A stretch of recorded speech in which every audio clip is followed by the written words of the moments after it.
I still never got a chance to replace this pump here, but it works just fine if I put it in there, turn it on, and it pumps.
Hey everybody, how's it going? So today I got the M series out and I hooked up to the Kubota DM1024 disc mower, and I'm finally getting ready to mow some hay. It's now, what's the date? September 6th. I was ready to mow hay the first week of July for second cutting, because we got our first cutting done second week in May, but it's been the wettest year I've probably ever seen. We've been getting 5-6 inches at a time, but I think the fields are finally just about dry enough to get it done, but I'm also running out of time for the year, so it's all got to get picked up and off the field. The way this disc mower works, if anybody's unfamiliar with this type of equipment, this is a mounted mower, but I got it set up on a caddy because it makes it way easier to hook up, way easier to turn. It just makes things a lot more simple. Plus I got a deal on the caddy that I really couldn't pass up.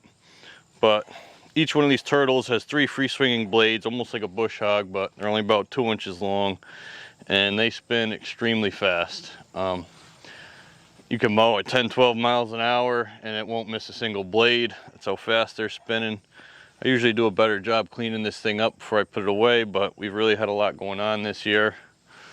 The cutter bar lifts up and down hydraulically, and there is a safety pull where you got to pull a string that pulls a latch to let it go up or down, so it can't just drop down, or you can't raise it all the way up without pulling the latch. And it came with a pretty thick rope on the actual mower, and I had to extend it for the extension. But instead of using something thicker, I just went with just baling twine, because God forbid if something happens, I want this to be a weak point in there. A friend of mine was actually mowing with a disc bind, something similar to this with a conditioner on it. And he had his string, which is more of a rope, tied to the seat of the tractor, and he lost the pin on his hookup.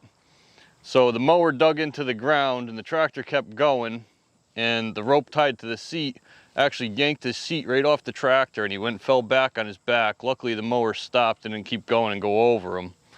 But that's why I choose to use something lighter, and I'd rather have a weak point in there than to get yanked off or something like that. So this is also going to be the first time putting any significant load on the M series since I've had the injectors done. So I'm going to be pushing it pretty hard. I'm going to go for higher speeds, and the crop is really thick because after first cutting in May, I fertilized it pretty good with some 4600 urea, which is pretty much straight nitrogen.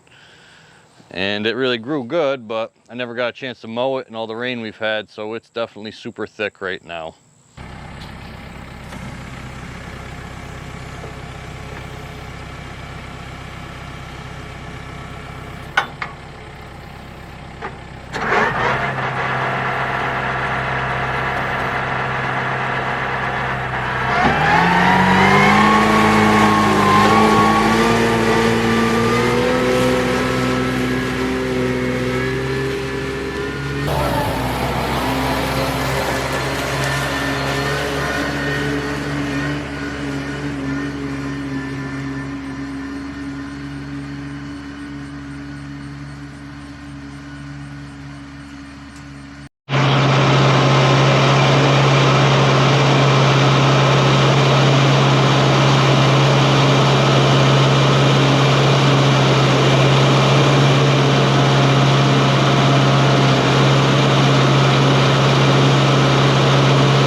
So I just finished mowing this first field, just about 5.5 acres, and it's super thick.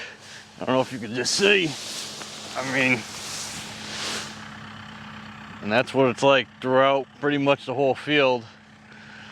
So there's definitely a lot more here than there was for first cut. And first cut, we were getting about 105 bales per the acre. So we're gonna have a lot of hay, and right now we actually have nowhere to put it. So we got a few days to figure out some storage. Someone's supposed to be giving us another 53-foot trailer, and a friend of mine's got one that I'm supposed to be buying, so we shouldn't have a problem figuring that out within the next week. So I'm gonna go finish the rest of the fields now. For the most part, they've been pretty dry. There's been a couple slightly wet spots. I know there's a wet spot by the pond where a drain comes out. I'll probably just stay away from that.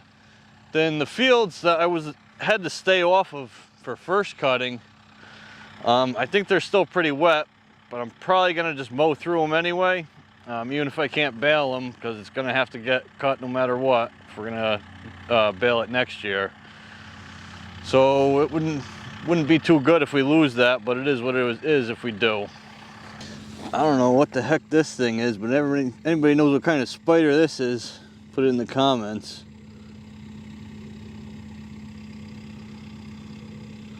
I don't think it's one I want to mess with.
So I kind of got caught up with everything going on and stopped filming for a little bit.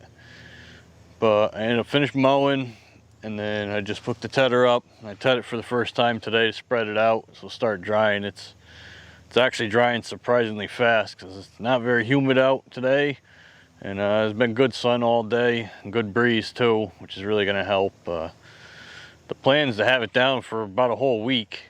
It's supposed to get a little bit of rain on Thursday, but I don't think it's going to be any more than the dew that comes overnight every night this time of year. So next weekend it should be real nice sunny weather, perfect to bale. There's a couple spots in the field, just kind of low spots that had a little bit of standing water. I'm gonna have to go around them. Everything else is pretty good, even the back hill. I mean, I might even be able to bale some of that on Wednesday. It's about Monday right now, but that's already really starting to dry up well. I didn't get a chance to video any of the tethering tonight, but I gotta get up at 3:30 in the morning and go to work tomorrow, and so Christy will be doing the tethering tomorrow. Hopefully she'll make a video on that if she's got time after feeding. So as far as the 7060 goes with the new injectors, I've had no issues with loss of power, anything like that.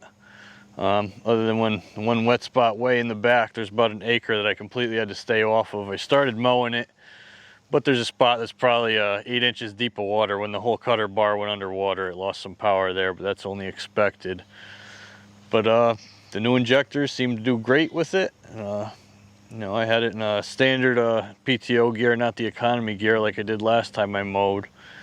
And I had no problem on flat ground in high second, and this is the 6-speed, so I'm not even sure how fast that is. I didn't even look at the speedometer.